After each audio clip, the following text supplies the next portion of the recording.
Hi there. This is going to be my first English language rant on this channel, so let's get to it. I, as a libertarian, or a radical capitalist, or a classical liberal, fully support Ukraine in her war of defense against the aggression of the evil Russian Empire. Are you surprised? Because many libertarians, especially in America, do not share my support of Ukraine. They seem to be more partial to Russia. There is even a meme of confused pro-Putin libertarians. This is a very strange set of beliefs to, at the same time, calling oneself a libertarian and, at the other side, siding with an evil, authoritarian, anti-liberty regime of Vladimir Putin. You have to realize that Russia is neither a land of economic freedom or of economic liberty, of personal liberty, nor of so-called conservative values. It is really a completely dysfunctional society ruled by an evil clique of strongmen, with Putin as its leader. Putin is the mob boss of the mafia state of Russia. But also, Putin is in the long tradition of authoritarian warlords of Russia, starting with the first Duke of Moscow, who was subservient to the Mongol Khan, and Russia is in fact a post-Mongol state. So it should not be surprising for history-conscious libertarians like myself to see Russia as a great threat. And it is even more amplified because I live in Poland, and Poland has always been threatened by the Russian Empire, by the Russian Tsarist aggressive empire. Modern Russian Federation is no different than the evil Russian Empire from 200 years ago. So, why is that some libertarians, especially in America, so-called paleo libertarians, who are now running a so-called Libertarian Party, why are they so anti-Ukraine? They do not show any support for Ukraine. They do not want any Western country to support Ukraine with weapons to defend herself. And yet they seem to be very partial towards Russia, towards other authoritarian regimes like Iran, China. This is a very sad and unfortunate legacy in the libertarian circles in America, the legacy of Murray Rothbard. Murray Rothbard, who was an economist, but also an activist, a political philosopher who created most of today's American libertarianism. And I don't know, maybe because he was so inspired by the new left movement of the 1960s, he seemed to hate American government, American federal government so much that he would claim that the Soviet Union, the evil empire of the Cold War, the Soviet Union pursued a peaceful foreign policy. A peaceful foreign policy by the Soviet Union.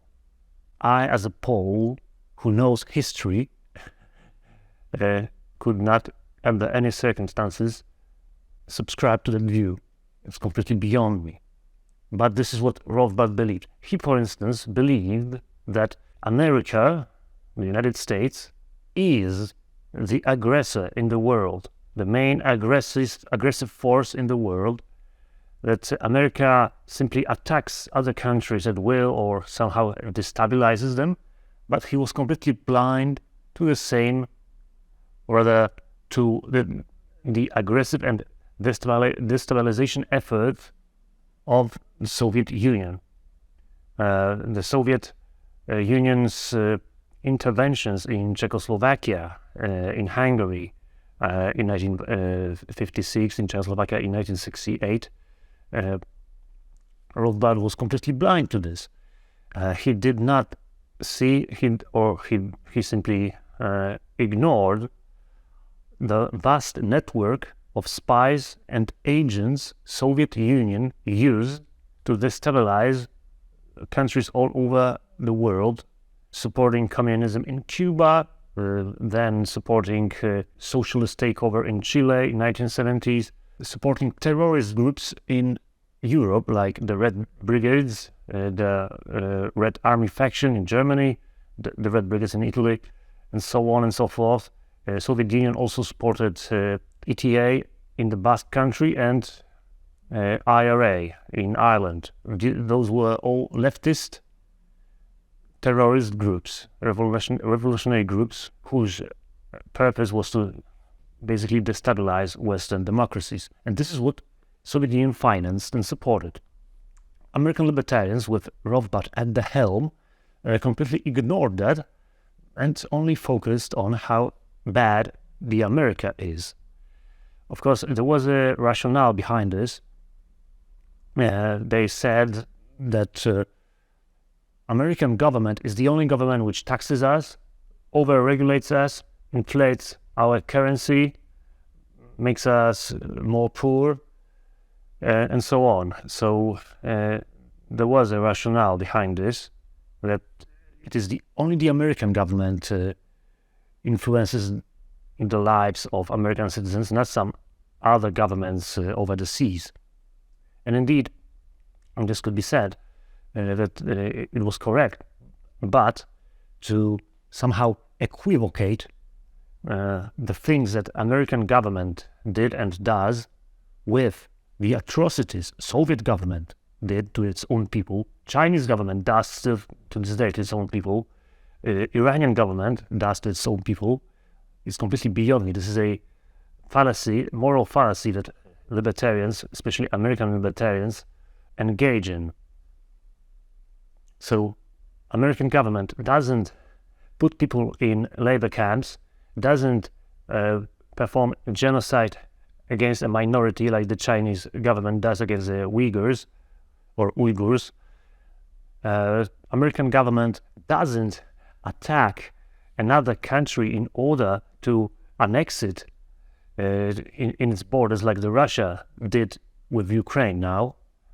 American government doesn't send its spies to destabilize a stable democracy like the Soviet Union did and like China probably tries to do today.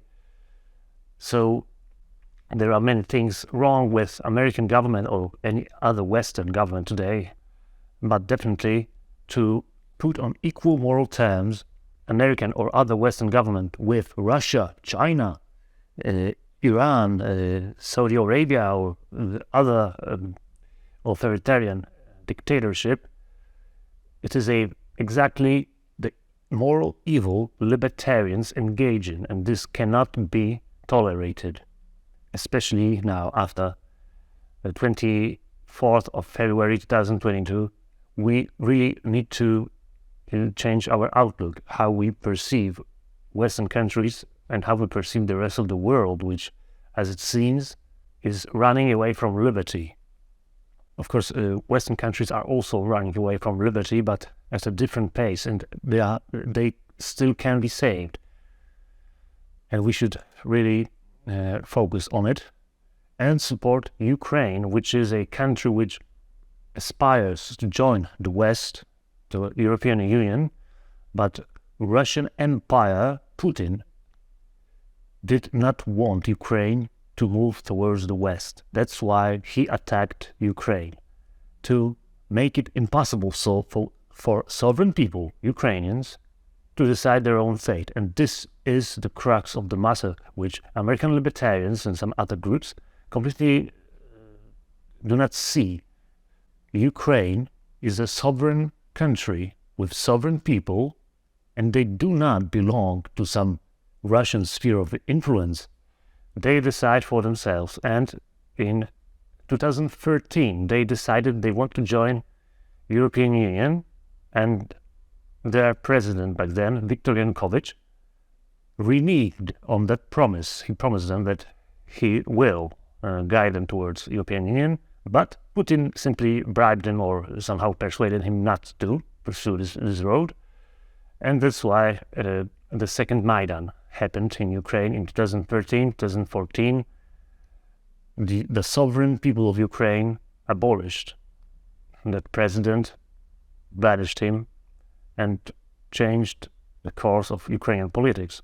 And Putin did not like that. That's why he sent troops to so-called two rebellious provinces of Donetsk and Luhansk, and also annexed Crimea, which was a violation of all international customs after World War II. And of course, libertarians were silent about this. American libertarians were mostly concerned with, American imperialism and American meddling in Ukraine, which of course was all bullshit. First of all, American government can pursue a policy to support democratic movements all over the world. Why? Because it's moral. Because democracy is better than dictatorships. And if a country like Ukraine, with its decision of a sovereign people, wants to join NATO or European Union, it is not an expansion of NATO, it is not an expansion of Western imperialism, it is simply a choice made by the sovereign people of Ukraine in this case. But when an aggressive authoritarian dictatorship like Russia pours through the border with tanks, it is a war of aggression, and such a country must be immediately condemned, sanctioned by every civilized country in the world, and eventually destroyed, and in the case of Russia, should be erased from history. The so-called Russia, the whole idea of Russia, should be erased from history for the crimes they did in Ukraine. There is no place for Russia in the world. We have to be frank about this. Russia is an evil, dictatorial, dangerous dictatorship which is aggressive towards its neighbors. And I hope that the defeat of Russia in this war will make it completely crumble on itself, and there will be no Russia anymore. Just as there's no German Empire after 2 world wars.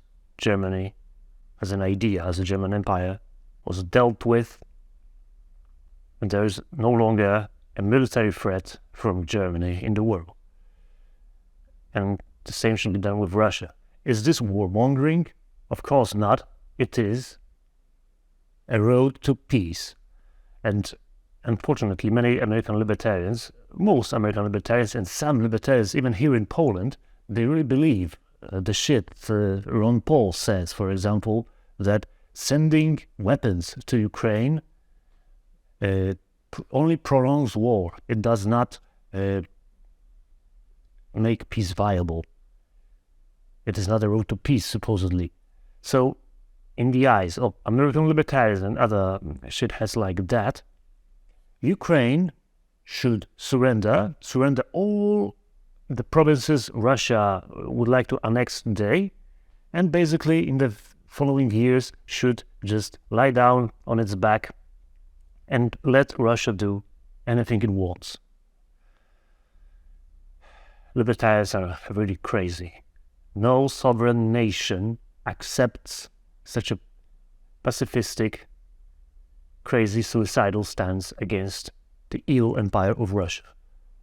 Ukraine showed us, the lovers of liberty here in the West, that they are heroes, and their heroic effort to repel the evil, savage invaders from the Russian steppes must be supported.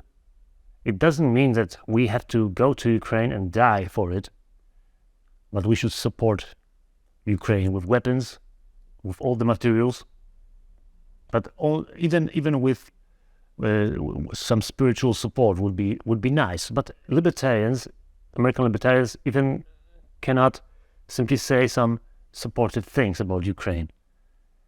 Because these people are simply nihilistic or evil. I don't know how to describe them in other words. So, this will be all of my rant today. Liberty cannot exist with evil dictatorships planning to attack you and rip you apart. Liberty can only exist if you are strong enough to defend it. Take care. And to hell with Russia.